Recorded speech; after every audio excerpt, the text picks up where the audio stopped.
प्यारे प्रभु जी, मैं धन्यवाद करता हूँ पिता इस समय के लिए। प्रभु आज 8वां दिन प्रभु जी तू हमारे संग मूसा के सुख उपवास करने का मौका दिया। धन्यवाद करते पिता परमेश्वर।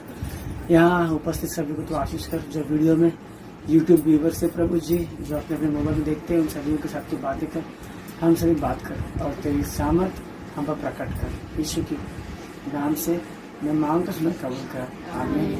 पिता पुत्र पवित्र आत्मा तेरे प्रभु की आशीष तुम पर, तुम्हारे परिवार, तुम्हारे काम काजों पर सदा सर्वदा बनता रहे, आमीन।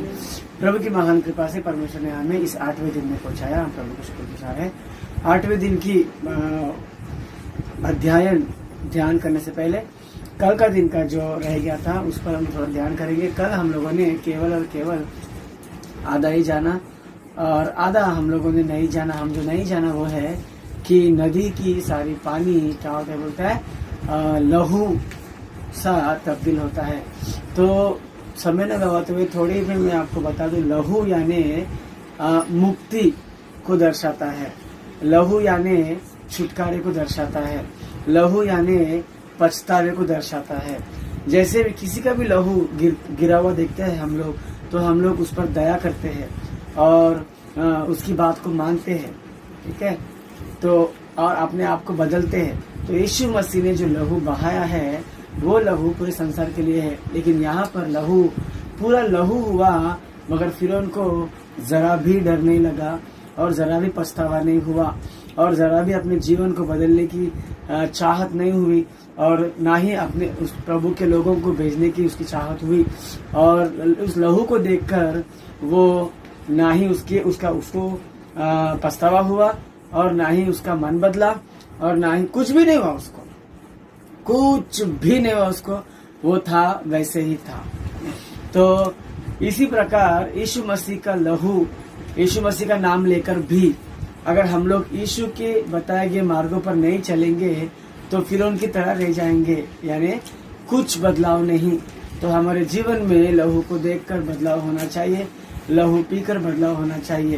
तो ये था लहू, नदी पूरा लहू बन गया और लिखा है कि वे लोग वो पानी पी न सके, इसके लिए नदी के बाजू में खोदना शुरू कर दिया। अब ये कब तक हुआ? 7 दिन तक हुआ, ठीक है। और 8वें अध्याय में लिखा कि 7 दिन के बाद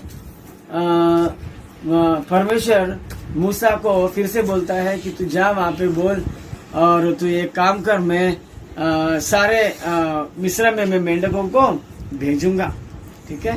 तो मेंढक सारे घर में, खटिया पर, बेडरूम में, किचन में, बर्तनों पर मेंढक ही मेंढक हो गए दोस्तों। तो व्यवस्था के अनुसार मेंढक शुद्ध प्राणी है या अशुद्ध प्राणी है, ठीक है। अगर आपको नहीं मालूम तो फिर हमें मालूम होना चाहिए।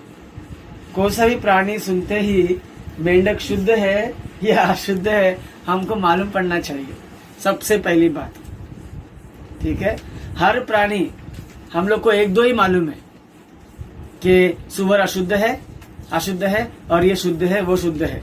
परमेश्वर ने पशुओं में, पक्षियों में, समुद्र, पानी में रहने वाले सारे प्राणियों के बारे में अशुद्ध क्या है, शुद्ध क्या है बताया है। तो मेंढक आप लोग जान लो, लेवी व्यवस्था उसके 11वें अध्याय में लिखा है, वो पढ़ लो प्रार्थना के बाद और देखो कि मेंढक शुद्ध है या फिर अशुद्ध है, और ये सब बातें ध्यान में रखो। ओके, तो मेंढकों को बेचता है, ठीक है। तो हम हर दिन की तरह जब भी प्रभु यहोवा विपत्ति बेचता है तो फिरौन के पाले हुए जादूगर लोग भी हूबहू वैसे करते थे, ठीक है। यानी अपनी शक्ति को भी दिखा, हम भी तुम्हारे बराबर है।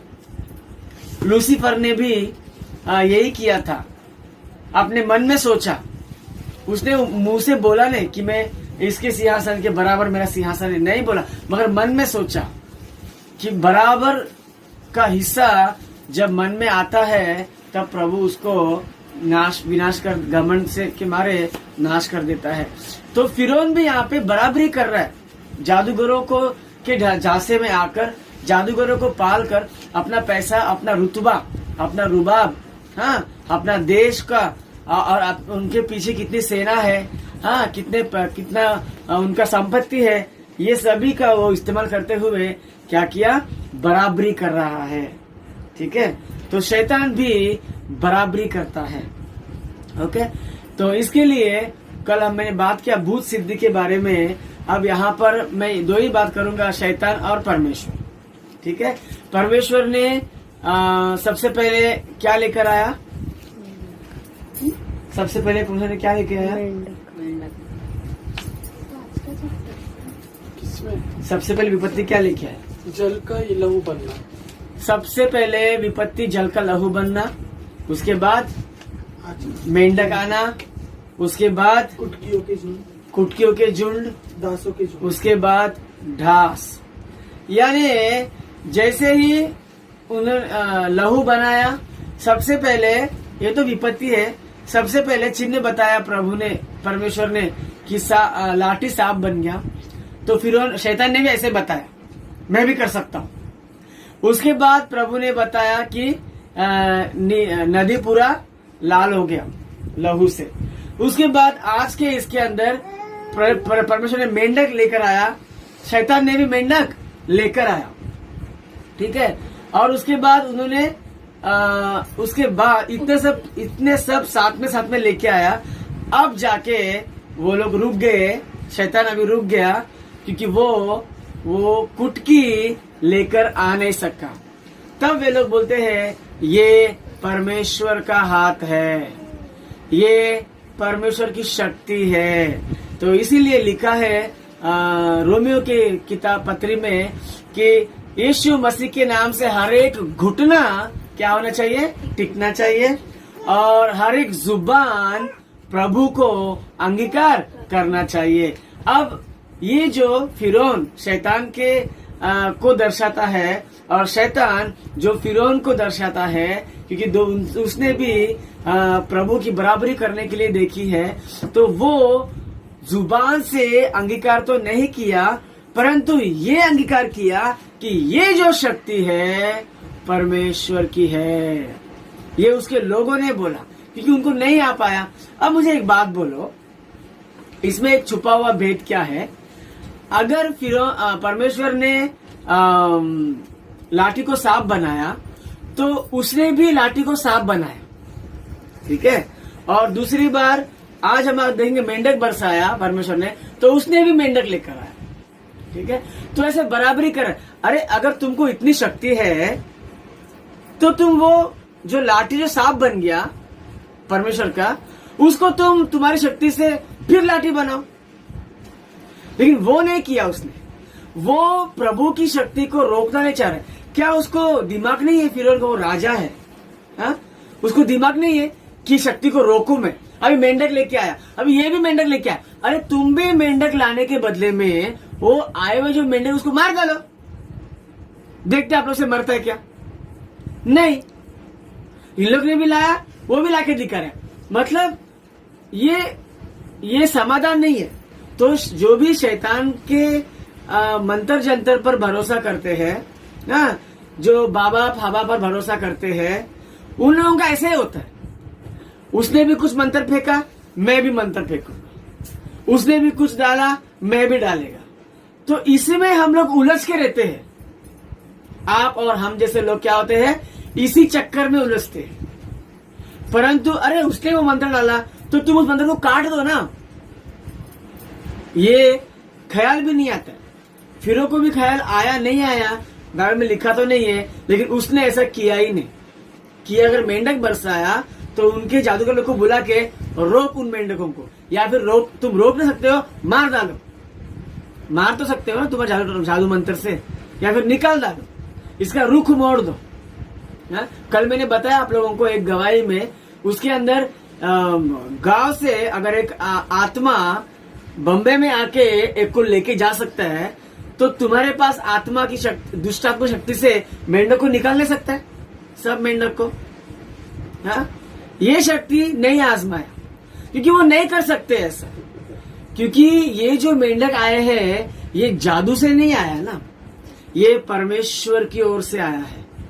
और ये जादू वाले उसको निकाल नहीं सकते, इसके लिए क्या करके बताया? इसके लिए क्या करके बताया? ये लोग भी लाके बताया मेंढकों को। तो अब तक है ना, यही चालू है। परमेश्वर ने कुछ लाया, इसने भी वो सेम लाके बताया। प्रभु ने कुछ लेकर आया, उसने भी कुछ लेकर आया। प्रभु ने कुछ लेकर आया, उसने भी, यही चालू है। इस चालू में आज एक बात का फैसला हो गया है कि ये परमेश्वर की शक्ति है, इसमें प्रभु का हाथ है। तो प्रभु की नाम की स्तुति हो कि आज के दिन यानी मुझे बताओ कि क्या सांप भी, उन्होंने सांप, लाठी को सांप उन्होंने बनाया। जब ये लहू आया नदी में तो उन लोगों ने भी लहू लाया नदियों में। और आज मेंढक बरसाया प्रभु की ओर से, तो वे लोग ने भी क्या किया, मेंढक लेकर आया। ठीक है, तो सांप, उसके बाद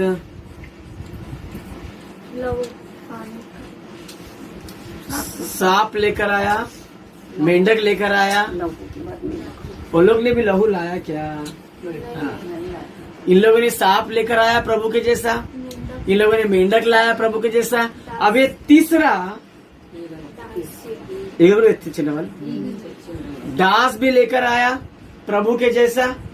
लाया नहीं लाया? कुटिया नहीं लाया, दास लाया। ओके, तो सब लेकर आया, लेकिन चौथा या तीसरा वो कुटकिया नहीं ला पाए।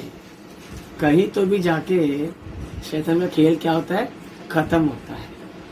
कहीं तो भी जाके थोड़ा वो चलता है, साथ साथ लंगड़ा जो है थोड़ा चलता है, पूरा ही चलता नहीं, ऐसा नहीं है। तो शैतान जो है वो लंगड़ा है। बापूजी बोलता है शैतान गिरा हुआ है। तो जो गिरा हुआ है उसको ज्यादा सामर्थ होगा, या जो गिरा हुआ नहीं है ज्यादा सामर्थ उसको होगा?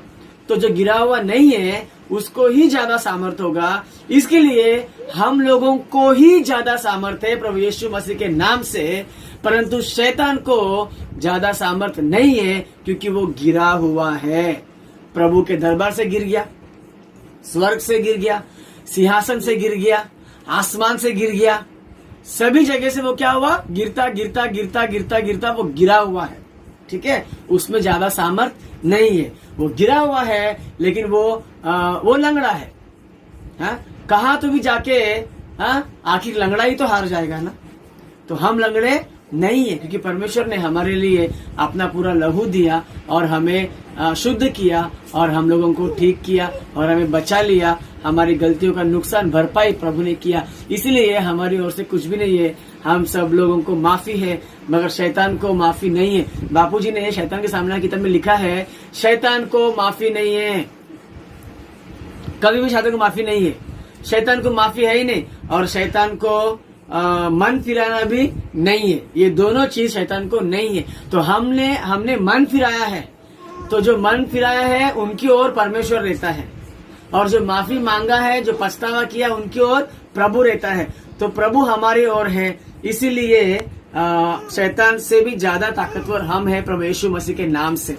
प्रभु ने हमको भी अधिकार दिया है। ओके, आज इस सारे विपत्ति में ना एक बात मालूम पड़ रहा है, ठीक है, कि फिरौन जो है और मूसा जो है, याद करो जब सबसे पहले फिरौन के पास गया था पहली बार, तभी फिरौन ने बात नहीं मानी और उनका कामकाज बढ़ा दिया था। ठीक है, तब मूसा निराश हो गया था और प्रभु से सीधा दुहाई किया था, क्या प्रभु तू ना ही फिरौन को, मतलब इस लोगों को निकाल रहा है, और लोगों को ना निकाला है ना कुछ किया है, उल्टा उनका पीड़ा क्या हो गया, बढ़ गया है। कभी करेगा तू? एक ही बार पूछा जिंदगी में मूसा ने प्रभु को। उसके बाद से लेके आज तक कितना भी हो रहा है ना, प्रभु को कभी नहीं सवाल किया कि कभी निकालेगा अभी कर, कभी भी नहीं किया।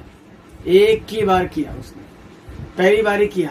अब मूसा को मालूम पड़ गया कि कभी भी निकालने दो, मैं हर बार जाएगा, हर बार आएगा। कहां से?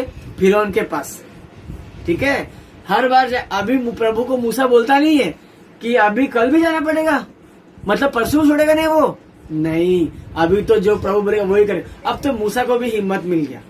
ठीक है, मगर एक बार मैंने बोला इसके लिए पहला ही स्टेप जो होता है बहुत खतरनाक होता है। पहला ही जो हम लोग कदम उठाते हैं प्रभु की ओर, उससे कुछ तकलीफ भी आ सकती है।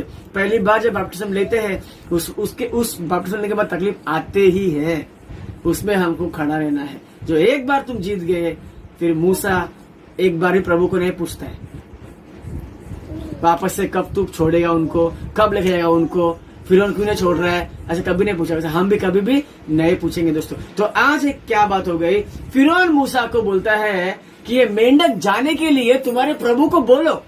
क्यों? जादू से कर लो। जो प्रभु ने बरसाया वो निकालने को नहीं आते इन लोगों को। हाँ, लेकिन रुबाब है, लेकिन सत्ता है, लेकिन पैसा है, ठीक है, लेकिन जिद है, लेकिन प्रभु की बात नहीं मानेंगे। हाँ, तो हम भी ऐसे होते हैं।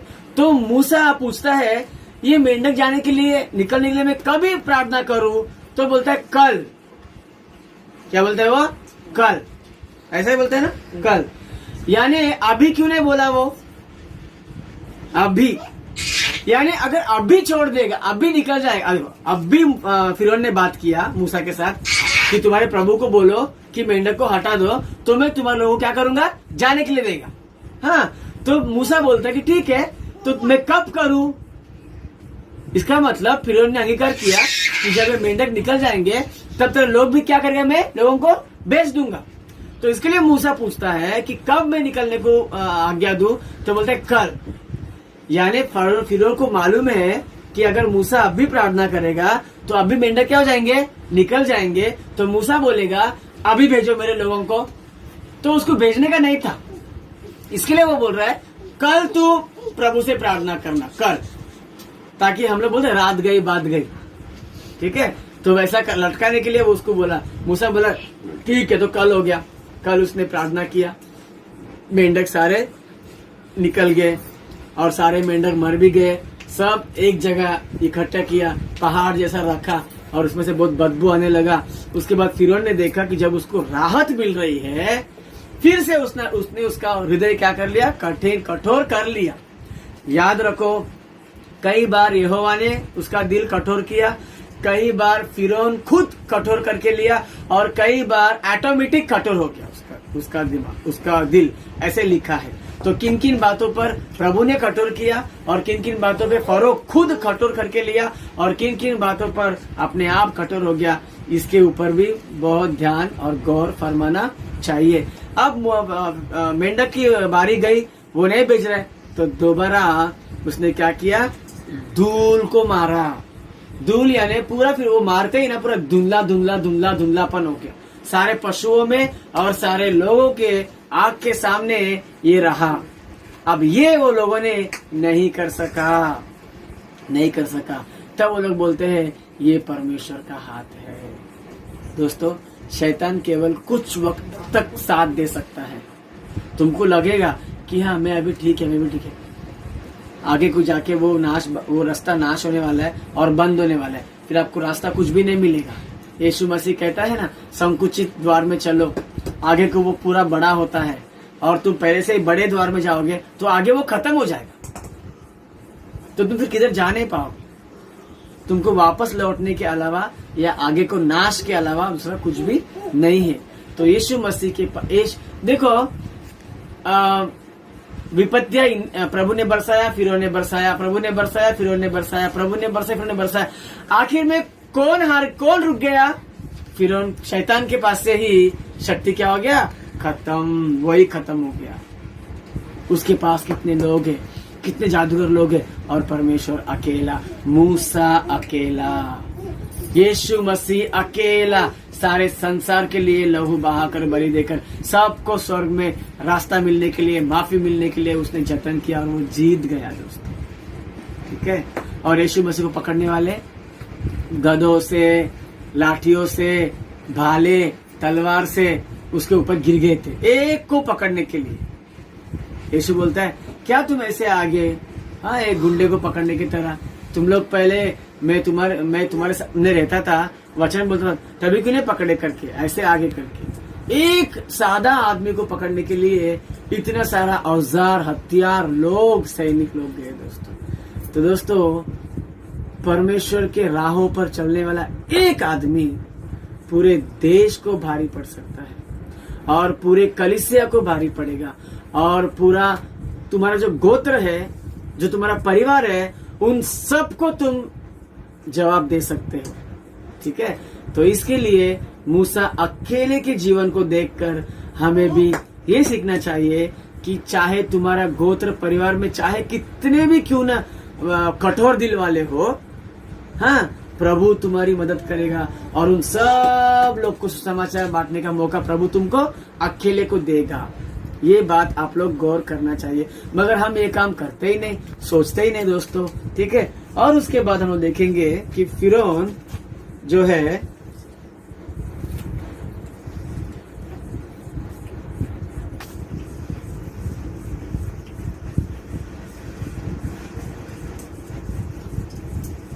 दास को फिरौन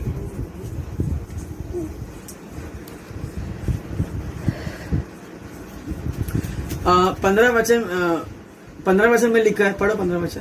परंतु जब फिरौन ने देखा कि अब आराम मिला है, तब यहोवा के कहने के अनुसार उसने फिर अपने मन को कठोर किया और उनकी न सुनी। हाँ, जब फरो को राहत मिली, आराम मिला, तब वो फिर से क्या हो गया, कल जैसा हो गया। हम इंसान भी ना, थोड़ा सा आराम अपने को मिलता है ना, तो हम लोग क्या करते हैं ना, फिर पहले की तरह हो जाते हैं। यही अपने को नहीं करना है। हम लोग फिर फरो की तरह बन जाएंगे और फरो को जिंदगी की और एक बात आप लोग को मैं बोलता हूँ, बार बार फरो बोलता है कि मूसा बोलता है कि 3 दिन के दूर तक हमको जाने दो, हम बलि देंगे। यानी फरो बोलता है, इस आदमी बोलता है बहुत दूर मत जाओ, बहुत दूर मैं भेजूंगा, लेकिन तुम बहुत दूर मत जाओ करके। इससे मालूम पड़ता है कि ये लोग क्या बोल के निकले कि हम लोग को बलि देने का है, मतलब फिर से आने का है, शायद से ऐसा बोल के निकल रहे। मगर ये लोग तो जाने, एक बार गए तो वापस आने वाले नहीं है। ठीक है, ये एक गुप्त बात है इसके अंदर। हम लोग बलि चढ़ाएंगे प्रभु को, उपासना करेंगे प्रभु को, 3 दिन तक दूर जाने के हम लोग को। वो फिरौन को 3 दिन तक जाके बलि दे के आने वाला है, वो समझ में आ रहा है उसको, फिर भी वो नहीं छोड़ रहा है। तो उस तरीके से ये प्रभु का योजना जो है फिरौन को आधा बताता है, समझ में भुला देता है, और मूसा को भी आधा आधा बताता है। वैसे ही जब भी हम प्रभु पर भरोसा करके अपना जीवन समर्पित करेंगे, प्रभु की मर्जी, अगर वो आधा बताए या पूरा बताए या नहीं बताए, वो उसकी मर्जी। हमें क्या करने का है, जो मूसा ने किया, प्रभु मैं क्या करूं, प्रभु ये ऐसा हो गया, वैसे हमें भी देखना है और जानना है दोस्तों। तो ये अध्याय में ये मालूम पड़ता है शैतान का शक्ति जो है यहाँ प्रभु के शक्ति के सामने घुटने टिकाया है। ठीक है, तो शैतान लोगों की शक्ति पर और बाबा लोगों के बनावटी शक्तियां प्रभु के सामने घुटने टेकेंगे और जरूर टेकेंगे। उस तरफ आकर्षित ना होकर, इस सच्चाई की तरफ आकर्षित होकर प्रभु में सदा चलने की कृपा हमें प्रभु हमेशा देता रहे। आमीन। प्यारे प्रभु, जो वचन ने बोया पिता सौगुना फलवंत में सुनने में यीशु के महान नाम से मैं मांगता हूं, कबूल कर। लोगों को मरना था, जो आज का वचन हुआ है उसमें बोलते समय थोड़ा सा आगे पीछे हो गया, वो दास के बारे में, और जो फिरौन ने परमेश्वर ने विपत्ति की, वैसे ही फिरौन ने भी किया। वो उसके लिए मैं आपको एक बार क्लियरली बताना चाहता हूँ कि क्या क्या है, क्योंकि उस पहले वीडियो में आगे पीछे हो गया था। तो सबसे पहले परमेश्वर ने लाठी को साथ में बनाया, तो फिरौन ने भी लाठी को साथ में बनाया। और दूसरे में लहू, नदी के पानी को लहू परमेश्वर ने बनाया, तो फिरौन के जादूगरों ने भी नदी के पानी को लहू बनाया। ये दूसरा हो गया। और तीसरा, परमेश्वर ने मेंढक लेकर आया और जादूगरों ने भी मेंढक को लेकर आया। यहाँ तक परमेश्वर शैतान साथ साथ साथ चलता गया। अब चौथा, परमेश्वर ने कुटकिया बनाया। कुटकिया जब धूल में मारेंगे तो पूरा कुटकी होता है, तो वो शैतान से नहीं हो सका। पिता, पुत्र, पवित्र आत्मा त्रिएक परमेश्वर है। उनका नाम युगानुयुग सदा सर्वदा रहने वाला है। सारी सृष्टि 3-3 रूप से बनाई गई है। हाँ, इंसान भी 3 रूप से बनाए गए हैं। तो ये जो लड़ाई है वो भी 3 विपत्तियां दोनों ने भी किया। उसके बाद शैतान घुटने टेका क्योंकि उसकी शक्ति अभी क्या हो गई, खत्म हो गई। तो ये वीडियो था। और शैतान जो है सिर्फ 3 ही कर पाया वो, क्योंकि बापूजी बोलता है ना कि शैतान सिर्फ पूंछ हिलाता है। सिर कुचला हुआ सर्प का पूंछ हिलता देख छोटे बच्चे डर जाते हैं, परंतु बड़े नहीं डरते हैं, क्योंकि जो पूंछ हिलाता है उसका सिर तो गया है, फिर भी वो पूंछ हिलाएगा। तो ये शैतान जो है सिर्फ पूंछ ही हिलाता है, लेकिन इस बच्चे डरते हैं। बच्चे माने प्रभु में जो ज्यादा नहीं है। मूसा ने डरा क्योंकि मूसा का प्रभु था।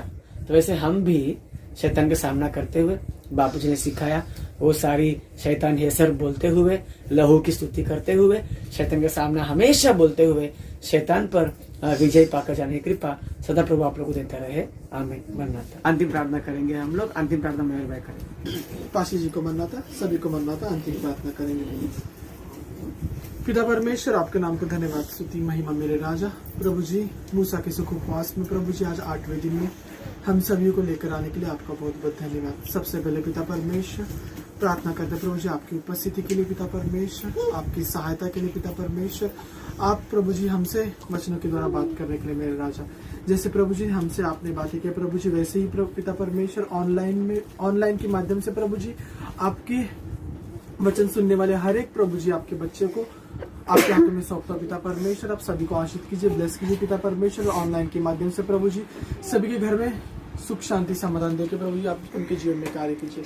जैसे कि प्रभु जी वचनों में प्रभु जी आज 8वें दिन में पिता परमेश्वर और 3 विपत्तियां प्रभु जी जो तूने मिस्र पर 10 विपत्तियां डाली थी, उसमें से 3 विपत्तियों के माध्यम से हम सभी के जीवन में हम सभी से बात किया, इसलिए आपका बहुत बहुत धन्यवाद। वैसे पिता परमेश्वर जैसी शैतान की हार है वो तो निश्चित है मेरा पिता परमेश्वर। प्रकाशित वाक्य में लिखा है कि पिता परमेश्वर अंत के दिनों में हर एक शक्तियां, हर एक देवता मेरे चरणों पर आएंगे करके और मुझसे माफी मांगेंगे करके पिता परमेश्वर गिड़गिड़ाएंगे करके। तो प्रभु जी उसकी शुरुआत तो प्रभु जी इस बाइबल के आखिरी किताब में लिखा है कि ऐसे होगा, लेकिन प्रभु जी इसकी शुरुआत प्रभु जी बाइबल के दूसरे किताब से ही प्रभु जी चालू हो गया।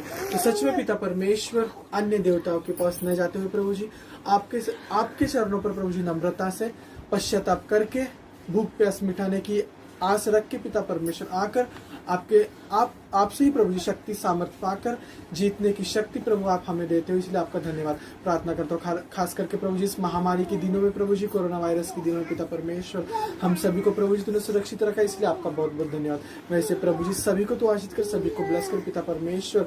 जैसे प्रभु जी मूसा लाठी रखता था वैसे ही पिता परमेश्वर तू विपत्ति के टाइम भी विपत्तियां भेजता था, लेकिन जैसे प्रभु जी आप मूसा को बोलते थे कि लाठी फिर उठा और प्रभु जी वहां से वो विपत्तियां निकल जाएगी, वैसे पिता परमेश्वर तेरा कृपा हाथ प्रभु जी इस संसार के ऊपर रख के प्रभु जी इस कोरोना महामारी से प्रभु जी हम सभी को बचा के हमारे जीवन में कार्य करके पिता परमेश्वर हमें आप आशीष कीजिए, ब्लेस कीजिए पिता परमेश्वर।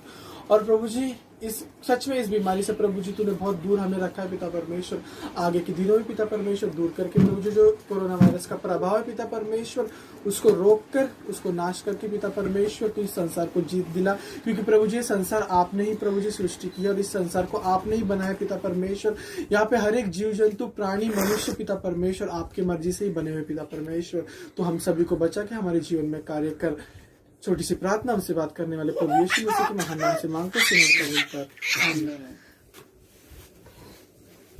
आशीष लेंगे पिता पुत्र पवित्र आत्मा त्रिएक प्रभु की आशीष, जैसे मूसा के संग, हारून के संग, जैसे सारे इस्राएलियों के संग, और जैसे सब बहुत से दबे हुए लोगों के संग, और जैसे गुलामी में फंसे उनके संग था और है, वैसे ही हम सारे फंसे हुओं